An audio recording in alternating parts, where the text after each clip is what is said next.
શ્રી સ્વામિનારાયણ મંદિર કુમકુમ મણિનગર અમદાવાદ સાધુ પ્રેમ બસવદાસ। આજે અખાત્રીજ છે। અખાત્રીજના દિવસે શાસ્ત્રમાં અક્ષર કહેતા ચોખાથી ભગવાનનું પૂજન કરવાનું કીધેલું છે। સાથે સાથે અખાત્રીજના દિવસે એમ કહેવાય છે કે જે મહાભારતનું યુદ્ધ થયું હતું એની પૂર્ણાહુતિ આજના દિવસે થઈ હતી। દ્વાપર યુગનું સમાપન પણ અખાત્રીજના દિવસે થયું હતું। જગન્નાથપુરી અને અમદાવાદમાં જે રથયાત્રા નીકળે છે એ રથનું સમારકામનો પ્રારંભ આજના દિવસથી કરવામાં આવે છે। સ્વામિનારાયણ સંપ્રદાયની અંદર ભગવાનને અખાત્રીજના દિવસથી ચંદનના વાઘા ધરાવવામાં આવે છે। એટલા માટે કુમકુમ મંદિરની અંદર છેલ્લા 40 વર્ષથી ભગવાનને ચંદનના વાઘા ધરાવવામાં આવે છે।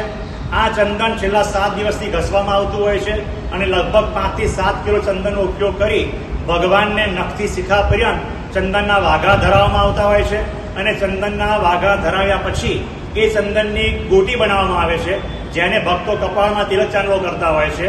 અને ભગવાન સ્વામિનારાયણે છેલ્લા પ્રકરણના 23મા વચનામાં કીધું છે કે ભગવાનને પ્રસન્ન કરવાને માટે શિયાળો, ઉનાળો, ચોમાસું એ 3 ઋતુને અનુસારે ભગવાનની પૂજા કરવી જોઈએ। તો અત્યારે વૈશાખ મહિનામાં 44 ડિગ્રી ગરમી પડી રહી છે, ત્યારે ભગવાનને રાહત મળે એટલે ચંદનના વાઘા ધરાવવામાં આવ્યા હતા અને અનેક ભક્તોએ દર્શનનો લાભ લીધો હતો। મિત્રો, આવા જ વિડીયો અને શોર્ટ્સ જોવા માટે આજે જ અમારી ન્યૂઝ રૂમ યુટ્યુબ ચેનલને સબસ્ક્રાઇબ કરો।